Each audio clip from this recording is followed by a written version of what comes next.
Do you have no shame, you selfish woman? You're the one ruining my family." Ariel, my daughter-in-law, screamed straight into my face, then hurled a plate that sliced past my cheek, shattering at my feet, as if she wanted to tear apart the dignity of a dark-skinned mother like me. But just a few seconds later, in the exact moment the entire dinner table froze, the secret she had been hiding all along spilled out from the phone that slipped from her pocket. Messages, evidence, and a truth powerful enough to turn my whole world upside down. As Ariel's true identity slowly came to light, I could only stand there in stunned silence, wondering, if it were you, if you were Marceline Ross, would you stay quiet in the face of such cruelty or rise up and expose her right there at the Thanksgiving table? Hit follow now so you don't miss the next part, and comment whether you'd choose stay silent or stand up. I always thought that after more than 50 years of living through life's ups and downs, I had become tough enough not to tremble before any sudden turmoil. I had faced violence, broken families, and children with hollow, frightened eyes back when I was a social worker. I had witnessed more collapse than most people could imagine. Yet what I never expected was that one day I would become the main character of a new fracture, one happening inside my own family. I am Marceline Ross, 52 this year.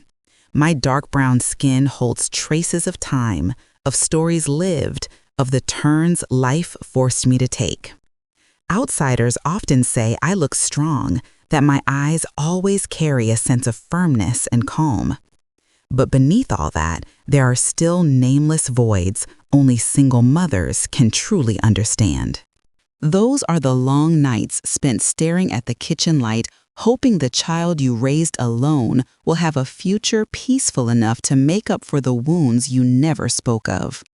There were days when I believed I had fulfilled that role well, especially when I saw my son Darius Ross grown and building a life of his own. Darius is gentle, considerate, soft in a way that sometimes worries me. His heart is kind, but he is easily swayed by the people he loves. I knew that about him since he was young. Whenever he was caught in the middle of an argument, he always chose silence, as if a single word from him would shatter everything into pieces he wouldn't know how to gather. When Darius got married, I was happy for him. I genuinely wanted to love my daughter-in-law as my own. But Ariel Knox Ross was unlike any woman I had ever met. She had a strange coldness about her, beautiful but shadowed by something I couldn't grasp. Looking at her felt like looking through a fogged window, seeing her form but not her intentions. Whenever I visited Ariel, rarely met my eyes. Her gaze, whenever it brushed past me, carried a guardedness, as though she were watching out for something I wasn't aware of. I often asked myself whether I had unknowingly done something to make her distant. But every time I tried to understand Ariel, put up another wall, making everything harder to read. On that Thanksgiving day, as I prepared to leave for Darius's house, the sky darkened unusually fast. A chill wind slipped through the doorframe, carrying the bite of late autumn. I poured myself a little wine to warm up before heading out. I didn't know why my hand trembled slightly, the glass slipping from my fingers and falling to the kitchen floor. The sound of it shattering rang sharp, the pieces scattering like stray sparks. I stood still for a few seconds, looking at the shards reflecting the warm yellow light. A strange feeling crawled up my spine, forcing me to take a deep breath to steady myself. I knelt down and whispered to myself, hoping that unease meant nothing, hoping things would remain calm. I spoke softly, almost like a plea. Let this not be a bad sign. But when I stood up and stepped outside, my heartbeat quickened as though warning me of something ahead. I did not know that only a few hours later, everything in my family would crack in ways I never imagined. And then I understood one thing. The wine glass would not be the only thing to break that day. The moment I stepped across the doorway, a cold draft swept across my face, carrying a heaviness I couldn't explain. The house was bright, yet strangely devoid of warmth, as if the light only illuminated the darker corners of human emotion. I hadn't even set my bag down when I saw Ariel standing at the end of the hallway, her eyes fixed on me without a trace of welcome. She said, "Oh, you're here?"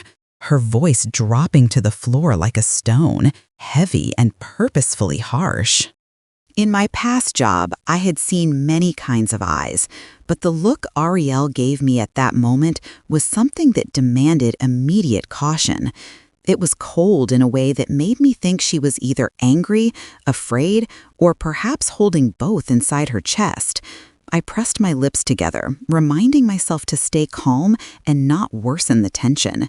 I slowed my steps as I walked past the living room, sensing every small movement she made. She still didn't step forward or turn away, only watching me with that sharp, icy gaze. It felt as if I had stepped into someone else's domain, a place where everything had been arranged according to a design that didn't belong to me.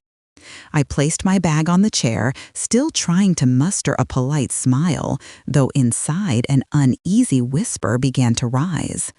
When I entered the dining room, the truth became unavoidable.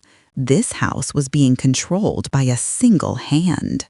The table had been rearranged entirely, every plate and cutlery placed at precise distances like part of a strict ceremony. Nothing was out of place, nothing out of line. That kind of perfect order was not my son's style. Ariel walked toward the table slowly, every step emphasizing her authority. She bent down, adjusted a glass, ran a finger along its rim, and turned it at an exact angle. That small action alone told me everything I needed to know tonight. In this house, everything would happen on Ariel's terms. I quietly observed the kitchen, the dining room, and the living room behind me. All of it was so meticulously arranged, it felt foreign, more like a room being prepared for an inspection than a family dinner. There were no voices, no laughter, only a thick, strange silence stretching across the air like pulled nerves. I drew a deep breath, trying to find even a hint of warmth, but all I felt was the tightening sense of suffocation. Darius appeared from the kitchen holding a towel, his eyes red. His gaze met mine for a brief second before darting away. His lips trembled as if he wanted to say something he couldn't bear to speak aloud. I stood still, my heart tightening, as I realized his shoulders were tense, as though he had been holding back tears or swallowing a pain he couldn't name. I stepped closer, placing a hand on his arm to help steady him, hoping my presence might comfort him, but Darius flinched slightly, pulling back half a step. I stared at my son's face, trying to find an answer, some reassurance, something to hold on to, but he avoided my eyes as if carrying a secret too heavy to reveal.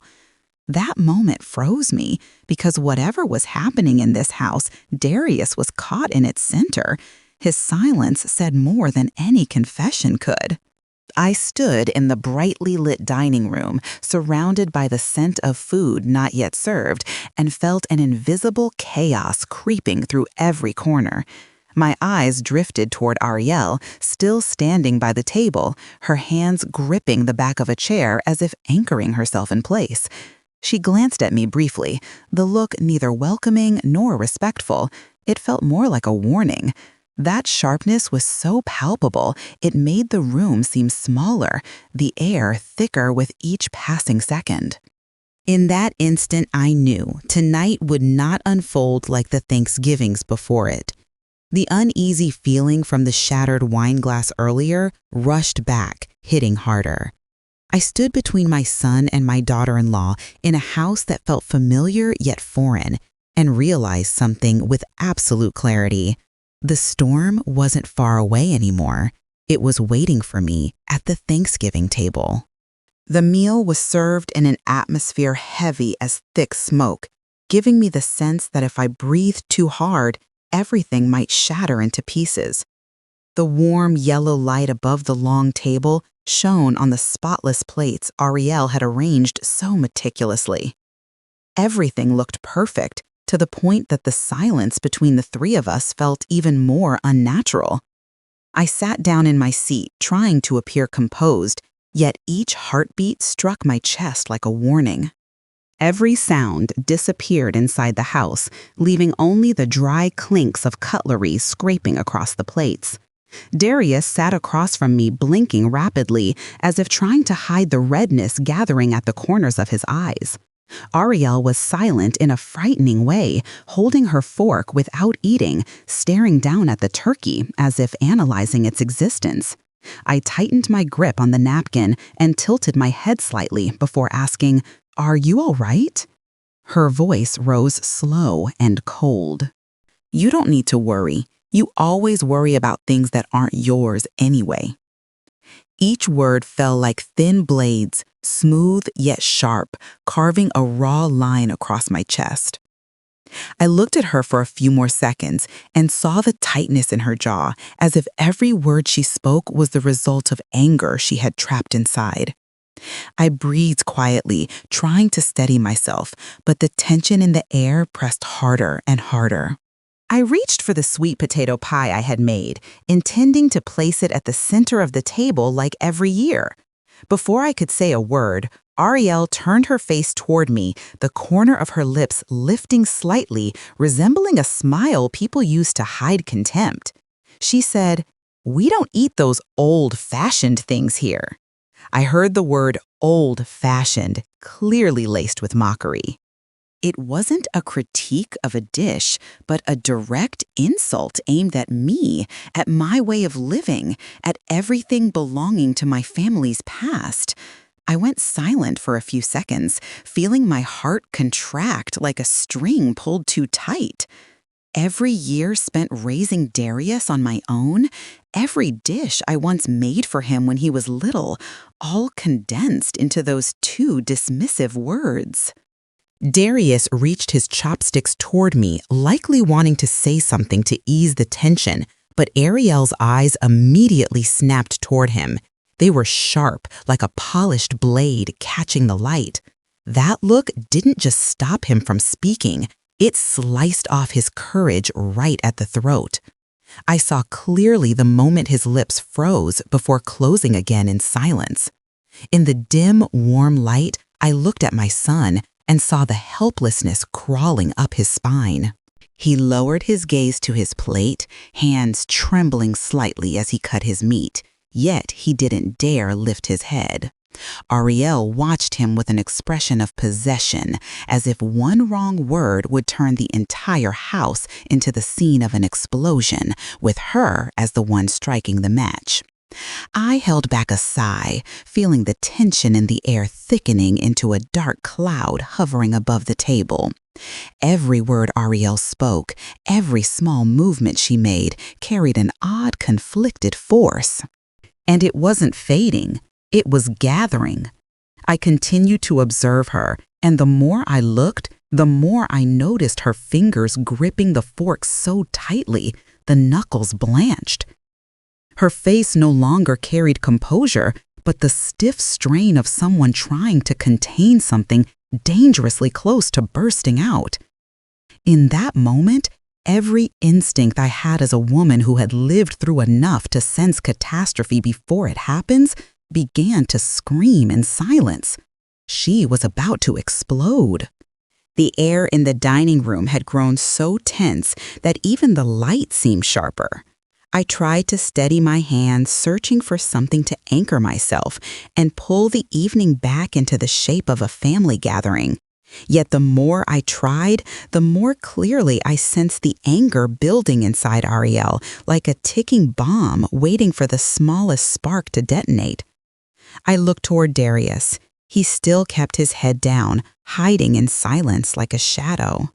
I knew my son was being pulled apart between two ends, but his silence now only fed the fire. Every movement in the room shrank into something tight and suffocating, like breath held too long.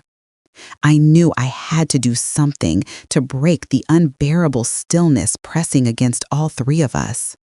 I opened the container I brought the sweet potato pie. I had made the way I had for years. Its warm, familiar scent drifted out, carrying memories of Darius's childhood. I set the dish on the table and kept my voice gentle as I said, "I brought the dish Darius loves." Before I even finished, Ariel slammed her hand on the table. The sound hit the room with violent force, loud enough to make the glasses tremble. Darius flinched, and I felt a sharp jolt run through my own breath. Ariel's face darkened, her eyes widening, burning with something I couldn't name, except one word, eruption. I said, "No need," she screamed, her voice like a blade freshly drawn. The final syllables hung in the air, scorching everything they touched. I froze for a moment. In that instant, I wasn't sure whether what I saw was real or just an image created by the tension choking the room. But Ariel was still there, shoulders rigid, breath sharp and uneven, like someone losing control of herself. And then everything blew apart. Crash! Ariel grabbed the plate in front of her and hurled it at me. It spun through the air cold under the light, slicing past my cheek before smashing onto the tiles. The sound shattered the silence, pieces of porcelain exploding outward, some slicing into my skin with a sharp sting. My breath caught suspended midair as if a hand had clamped around my throat. Darius shot to his feet, but before he could move, Ariel stepped forward, face flushed, eyes in flames, breath quick and ragged, like someone sprinting toward the edge of madness. Then she screamed each word like a blow landing straight into my chest. "You're selfish. You just want to destroy my family." I stood rooted to the floor. Ariel's gaze was a blade cutting through my face and slicing directly into whatever fragile trust I had tried to build between us. Her accusations washed over me in waves, each one hitting harder than the last. The entire room seemed to tremble with her rage, while I was pushed back into a corner like a stranger in my own son's home. Darius called out to me, but his voice was so faint, I only heard the tremor in it. He tried to move, but Ariel's glance snapped toward him, and he stopped instantly. I saw the conflict twisting inside him, yet at that moment, the pain in my chest was too heavy to share with anyone. The sweet potato pie still sat on the table, trembling under the weight of the tension, like a distorted symbol of all my futile attempts to hold this dinner together. I felt the sting on my cheek, the chaotic beat of my heart, and knew Ariel had crossed a line she could never uncross. I opened my mouth trying to form words, but my throat tightened. The sentence collapsed into cold emptiness. I wasn't sure whether what I saw in Ariel now was the fury of someone losing control or the shadow of a deeper fear screaming from within her. And at that moment, something inside me sank. She hadn't just shattered a plate, nor merely stabbed me with her vicious words. Ariel had cracked open the thing she'd been desperately trying to hide. The secret she shattered was her own, scattered among the broken pieces at my feet. I walked out of the dining room like someone who had just survived a violent storm. The door closed behind me, but the sound of the breaking plate and Ariel's screams still echoed in my head like an alarm that refused to fade. I headed straight to the backyard, where the porch light cast a pale glow onto the damp grass. The cold wind struck my face, cutting into my skin like a reprimand. My hands trembled so much I had to clutch the hem of my coat just to keep myself together.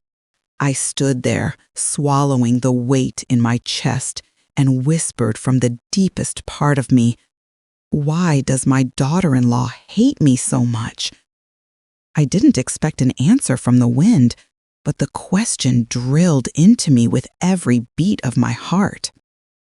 In all my years of being a mother, I never imagined I would stand outside my own son's home, treated like an outsider. I touched the sting on my cheek, feeling exactly where the shard had cut me. But that pain was nothing compared to the ache of being pushed out of my son's heart. I didn't know how long I stood there until the sound of footsteps behind me broke the silence. Darius rushed into the yard, breath unsteady, his eyes red as if he had just come from a silent cry. The porch light hit his face, revealing panic and guilt. Then suddenly he fell to his knees. The moment froze me in place, my heart gripped by an invisible hand. "Mom, I'm sorry. I couldn't protect you." His voice cracked, each word pulled from his throat like a blade. I felt every vibration inside that apology, each one cutting deeper than the last. I looked down at the son I once carried in my arms, the child I shielded from the world, the boy I comforted after every fall. Now he knelt before me, and what hurt wasn't his posture, but the reasons that dragged him there.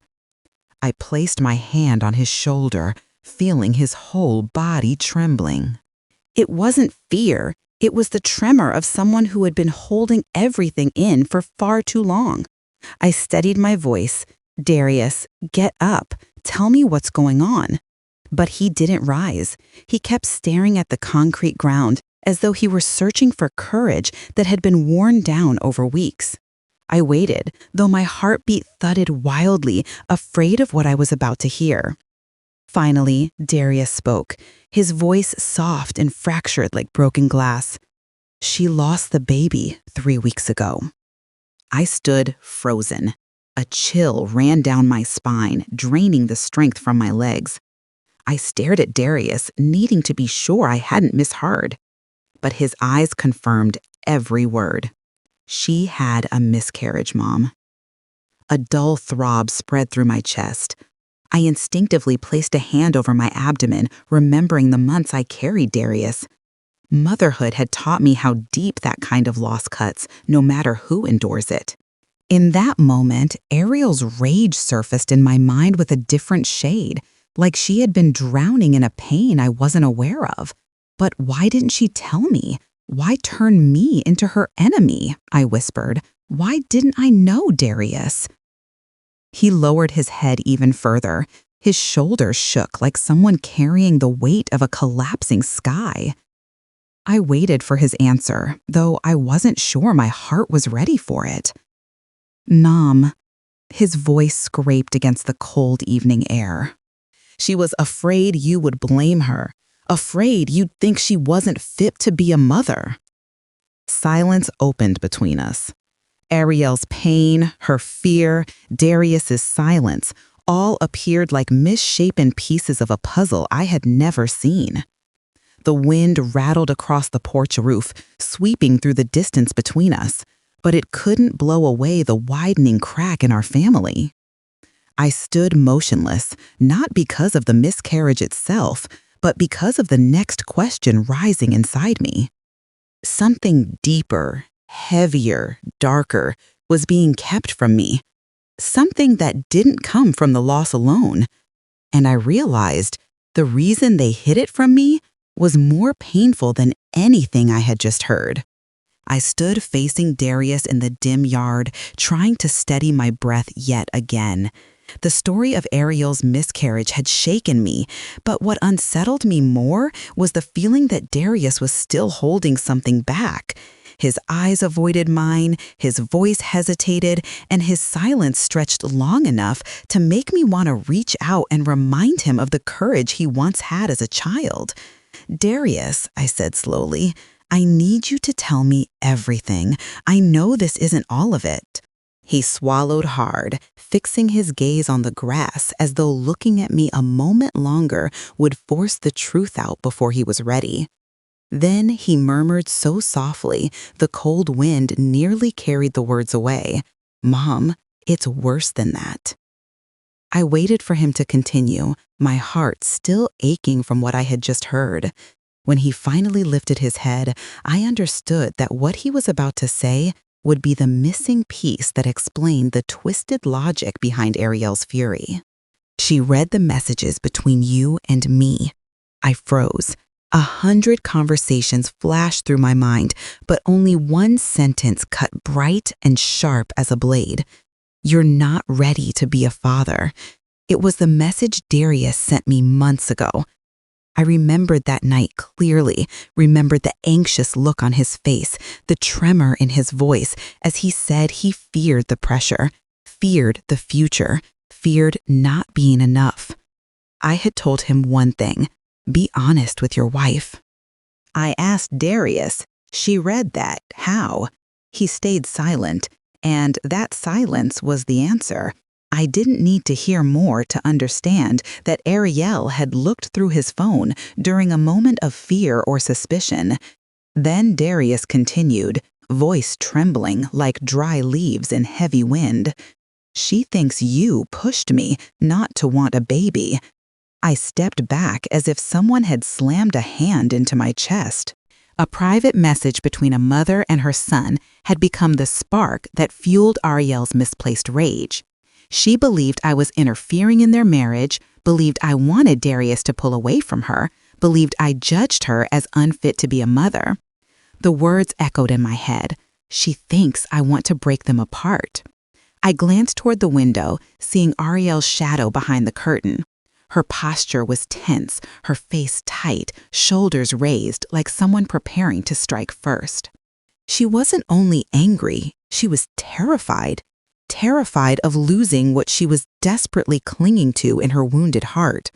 I replayed every expression from Ariel that evening, the harsh words, the sharp gaze, the scream that ripped through the room, the plate thrown with all her despair. All of it now looked like the reaction of someone flailing on the edge of a cliff, pushed by both pain and misunderstanding.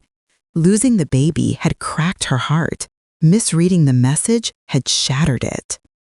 From pain to anger, from anger to hatred, and I somehow had become the target of that spiral. I leaned against the railing, trying not to collapse. Darius stepped closer, but his eyes remained filled with fear and guilt. He whispered, "She thinks you want to take everything from her, even me." I stared at my son, my chest tightening like a wire pulled taut. "Did you explain?" Darius nodded, though his eyes said otherwise. I understood he hadn't explained enough, or at the right time, or in the right way. One feared losing her husband, the other feared losing his wife, and both feared I would see the truth they themselves couldn't bear to confront. The loss had twisted Ariel into someone unfamiliar. The misunderstanding had turned her against me, and the fear of being replaced had driven her to cling to whatever fragile power she still felt she had left. I sighed, glancing back at the doorway where the light still glimmered faintly. Ariel's silhouette remained there, unmoving, a figure trapped inside her own torment. I recalled the look in her eyes earlier, sensing something deep shadowed and far more complex than grief or fear of abandonment. I remained in the yard for a long moment, the cold sinking into my skin, though it did nothing to ease the scratches inside my chest. Darius had gone back inside at my request, giving me a breath of space before stepping into the turmoil waiting in that kitchen. I still didn't know how to face Ariel when the truth just revealed was still throbbing painfully within me. But right then, the phone in my pocket vibrated. The name on the screen made me frown. Lorraine Knox. I never expected that woman to call at this hour. I had met her a few times when Ariel and Darius first married, and she had seemed calm, gentle, like any model adoptive mother. But this time, the moment I lifted the phone to my ear, her voice spilled out trembling, like someone carrying a spiritual debt too heavy to bear. "Marceline, please don't be angry with her." I stood still. Her trembling made the fragments in my mind begin to shift. I asked, "What do you know that I don't?" She stayed silent for a few seconds, her breathing drifting through the phone like the faint clash of old memories. Then she continued, "She wasn't always like this. She carries too much, more than you can see." I glanced toward the dining room window, where Ariel's shadow still hovered behind the curtain. What could turn a young woman so sharp, make her treat me like an enemy, even when I tried to open my heart to her? I heard Lorraine draw in a thin, fragile breath before she spoke again. Ariel grew up in a home with domestic violence. Her father beat her mother so badly she had to be hospitalized many times. I tightened my grip on the phone. Another kind of cold spread down my arm, one not caused by the night air. Lorraine spoke as though confessing a sin. Her biological mother abandoned her when she was 8, leaving her with that man. And when I took her in, she no longer trusted anyone. I sat down on the step, the ground suddenly feeling as if it held the weight of those foreign memories and was pressing them onto my shoulders. Ariel's wounds weren't simple cracks, they were a deep pit carved by years of terror. Every holiday, Lorraine continued, was a nightmare for her. Her father drunk, screaming, fighting, breaking things.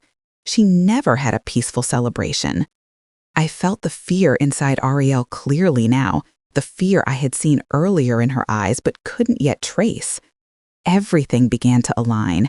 The tension in her body, her white-knuckled hands, her explosive rage, her bitter words, the desperate plate throw that carried more than anger. All of it was the reflection of a child trembling in the corner each time a bottle shattered on the floor. "I tried to help her," Lorraine said shakily, "but those wounds followed her into adulthood. When she fell in love with Darius, she thought she finally found a safe place. She's terrified of being replaced, terrified of being abandoned, terrified someone older will come in and take away what little she believes she has." I closed my eyes, remembering Ariel's blade-like stare, remembering the way she stood in front of Darius as if I were an intruder who could steal her fragile sense of belonging. The scattered pieces of tonight began to lock together: fear, loss, trauma, and the echo of abandoned childhood shaping her into a woman constantly braced for battle. Lorraine's voice shrank into something barely above a whisper.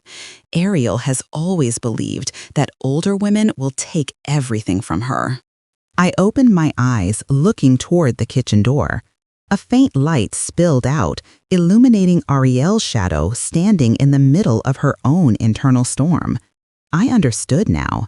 The fear of being abandoned at 8 years old had become such a deep scar that she saw every older woman through the lens of that trauma.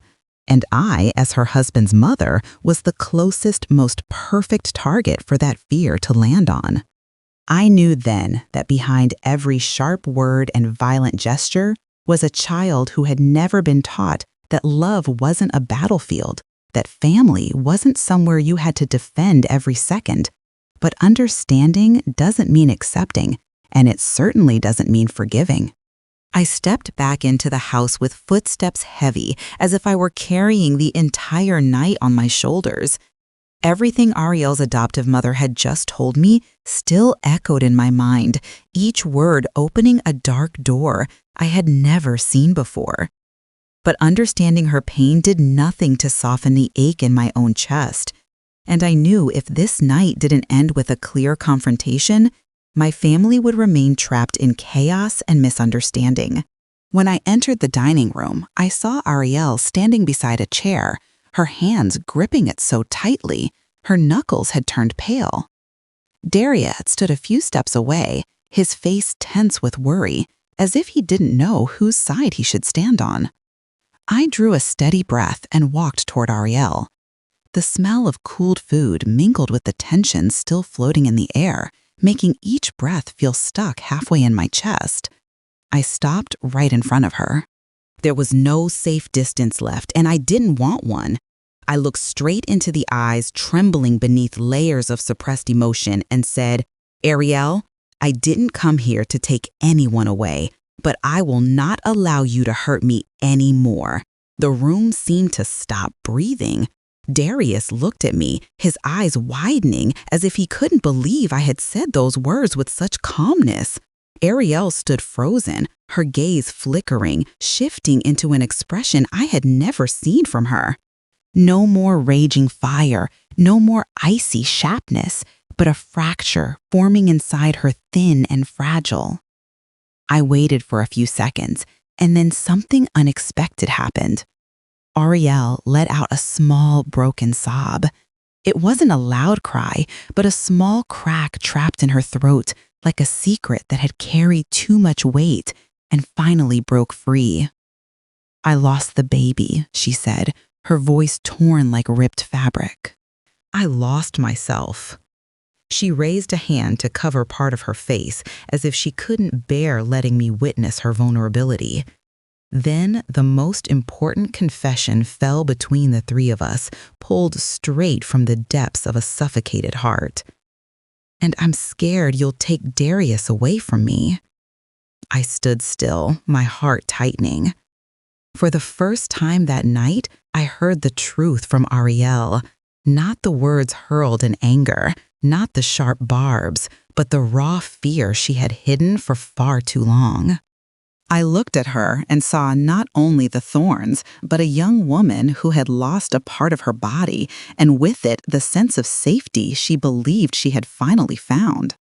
Darius took a half-step forward, maybe wanting to hold her, but Ariel looked at him with a wounded glance that halted him instantly. I felt like each of us was standing on a thin piece of ground, one wrong move away from collapsing into something none of us could fix. I inhaled deeply and spoke slowly, making sure each word anchored the room back into place. "You don't need to fear me, but you must respect me." At that moment, the room became utterly silent. Darius clenched his hands, while Ariel stood as if her strength had drained completely. Tears hovered in her eyes, held back by the habit of not wanting anyone to see her weakness. I saw the war inside her gaze. One side was the childhood fear of being abandoned, and the other was the truth that she had crossed a line too far to call it accidental. The lights were still on, yet I felt as though we were standing in the darkest moment of every broken family I had witnessed in the past. Except this time it was my own family, and the person causing the pain was someone who might have needed love the most. Ariel looked at me, then down at her hands, as if questioning whether there was still a way back. Everything in the room hung on her expression, where two opposing emotions battled fiercely. And I knew this moment would decide everything, because Ariel now had to choose either change or lose everything. The air in the house after the confrontation felt heavier weighted, but no longer chaotic. Ariel stood in front of me with eyes still red, her breath unsteady, but calmer than the storm from the night before. Darius stepped forward to stand beside me, no longer confused as earlier, but as someone who finally understood what he had to do. I looked at both of them, sensing this moment would be the border between the night of turmoil and whatever path my family would take next. The next morning, Ariel's adoptive mother, Lorraine Knox, came to the house. She carried a worried look and hands that wouldn't stop twisting into each other. Ariel arrived moments later, standing across from me without daring to lift her eyes. The aggression was gone, the sharp gaze gone, replaced only by exhaustion and shame. Darius stood beside me, his hand lightly on the back of the chair as if grounding himself. Ariel hesitated, her throat tightening, before she finally spoke. "I hurt you, Mother Ross. I was wrong." Her voice was hoarse and trembling. But what stunned me wasn't the apology itself. It was the word mother leaving her lips. For the first time since joining this family, I heard Ariel call me that. In that instant, I no longer saw the woman who had hurled a plate at me. I saw someone deeply wounded, fighting against her own darkness. Lorraine placed a hand on Ariel's shoulder to steady her, though her eyes remained full of guilt as she looked at me. I stayed silent, waiting to see if this apology came from truth or from convenience. But Darius didn't let the silence stretch for long. He took half a step forward, his voice low and firm. "Ariel, from now on, if you disrespect my mother, you and I will have to reconsider everything." Ariel paled instantly. Her face lost color, as though she had just heard a sentence being passed. Darius had never spoken so strongly in their marriage, and I knew this was his way of protecting me, but also the boundary he needed to set for the survival of their relationship. I turned slightly toward my son, feeling a warm pulse run through the bruises of my heart. He was no longer the boy who feared conflict. He had become a man who could stand firm in the face of right and wrong. Ariel lowered her head, hands tightening into each other, fighting against the humiliation rising inside her. Lorraine gripped her daughter's hands and said gently yet firmly, "Ariel needs therapy, not to avoid responsibility, but to face everything." I saw Ariel tremble, not in anger, but in fear of being forced to confront the dark corners she had buried for so long.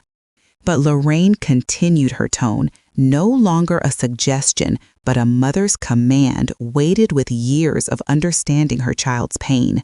"You must work with a therapist. You cannot keep living inside fear and throwing it at others." Ariel nodded, faint but clear enough to show acceptance. She didn't resist, didn't argue. Perhaps she understood that if she wanted to keep anything left of her marriage, she had no choice but to change. I watched her for a long moment.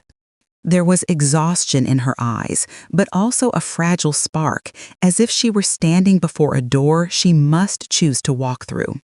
I didn't offer forgiveness because my wounds were still fresh, but I didn't shut her out either. I left a space open for her to step into or walk away from. The room fell silent. Darius held my hand, while Ariel stood across from me as if waiting for a sentence that would determine her future. I didn't speak. Not because I didn't know what to say, but because I wanted the silence to carry the weight of everything she had done. It was heavy enough to make her understand that consequences would not disappear with a single apology. Lorraine offered a few more words, gentle yet firm, then guided Ariel outside to prepare for her first therapy session. The door closed softly behind them, the hinge creaking like a period, marking the end of a turbulent chapter. But what lingered in my thoughts wasn't the apology, nor Darius's warning, nor even the therapy Ariel would attend. What lingered was the look Ariel gave me before she turned away, a look that seemed to say she would try to mend what she had broken. And the most unexpected ending was how Ariel chose to make amends. The morning after the stormy days, sunlight slipped through the curtains and made the kitchen feel a little brighter. I stood by the sink washing a bowl, though my mind was drifting through everything that had happened. Every wound, every word, every action had left a mark inside me, heavy enough to seem impossible to erase. But the silence of this morning was completely different from the tense silence of the days before. It felt lighter, as if the house itself was finally breathing again.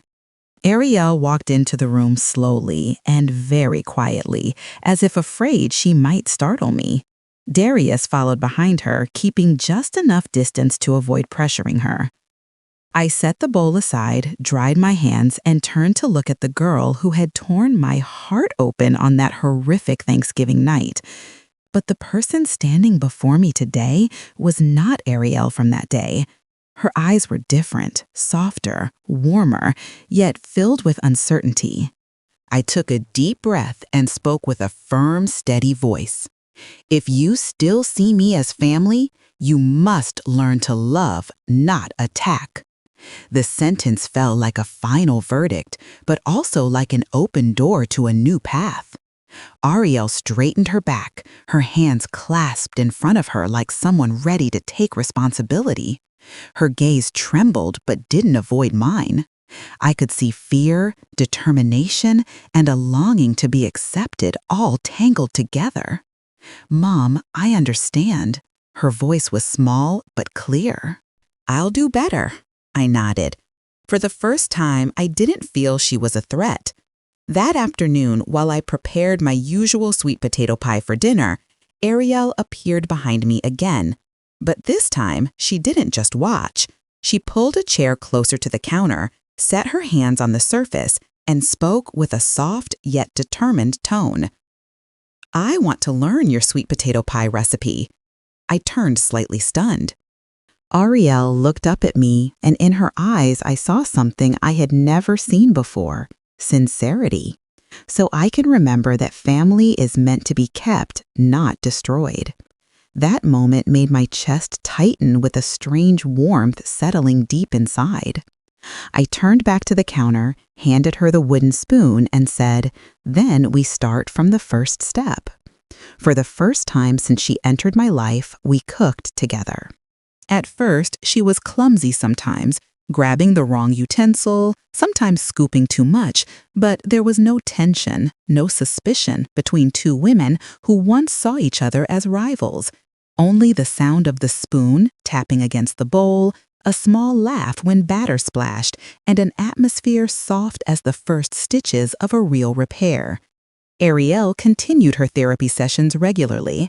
Each time she returned from Dr. Emerson, Caldwell's office, she looked tired but brighter, as if each session cut away a bit more of the tangled knots inside her. Darius changed too.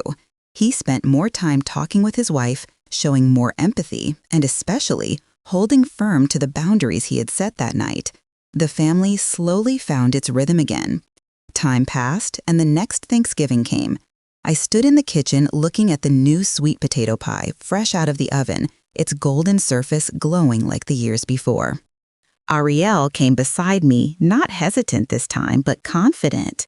"Mom, I made the topping the way you taught me." I smiled. "Very good." We brought the dish to the table. Darius had already set everything up, a small candle flickering warmly at the center. When the three of us sat down, I looked around and felt a peace I once believed we would never get back. No shouting, no rage, no fear or misunderstanding.